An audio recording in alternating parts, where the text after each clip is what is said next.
What a beauty Timus here.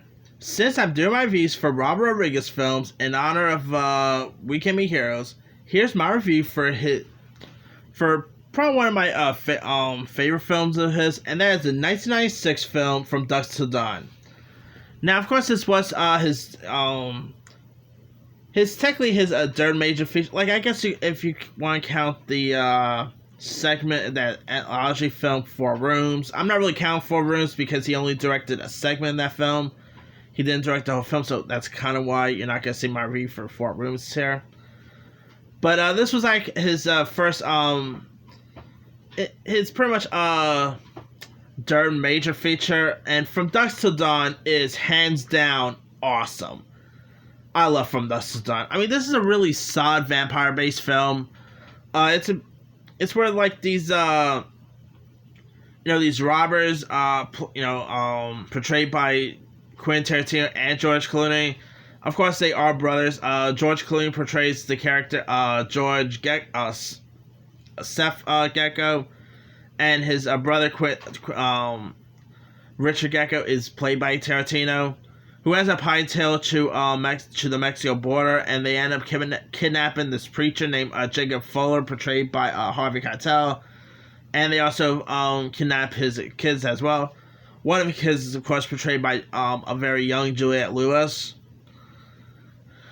And so they end up pretty much stopping at this topless bar, and turns out in the bar there are literally gangs of vampires, and so the brothers and their hostages have to fight for their way out here. From Dusk Till Dawn is awesome. I mean, it's probably one of my favorite vampire movies there is. It's really fun. It gets really gory. I mean, who did not love that Salma Hayek with the snake scene when she's stripping and stuff like that? Who did not love Salma Hayek in this film? I mean, the film is also scripted by Quentin Tarantino, so it makes sense for Quentin Tarantino to be in this.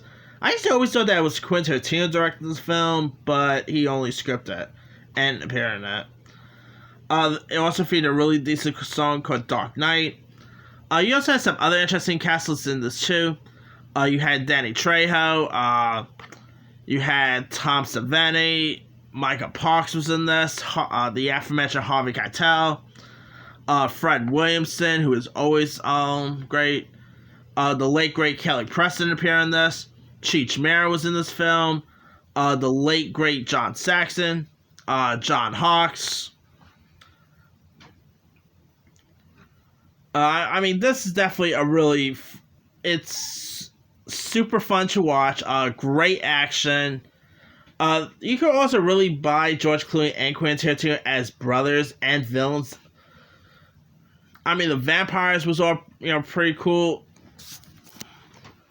I mean, this is definitely a really awesome flick to watch. I mean, of course, they did do a couple of sequels as well. Not to mention there was a TV show, which I kind of thought the TV show, From Dusk Till Dawn, the series, I thought the show was pretty decent. I mean, you guys haven't really seen the show of it. It's a really decent series. The sequels to the film, to be honest, the sequels were not all that good. I mean, From Dusk Till Dawn got some pretty good praise. It has a 62% Rotten Tomatoes, and the box office was, let me see how much it made. Alright. From Dusk Till Dawn box office, $59.3 million. Didn't do so bad. And of course, this was also one of the films that really put Robert Rodriguez on the map and all. I mean, he, back in the 90s, he had some really solid stuff, and From Dusk Till Dawn is definitely one of them. If you guys haven't really seen From Dusk Till Dawn by now, definitely give that one a go. Anyway, let me leave you guys. Have you ever checked out Robert Rodriguez's From Dusk Till Dawn? If so, what you thought of it? Were you a fan of it? Were you not a fan of it? What was your favorite parts of it, favorite moments, etc.? Drop comments below. Don't forget to like, subscribe, hit that bell for more notifications. This is Timu signing off.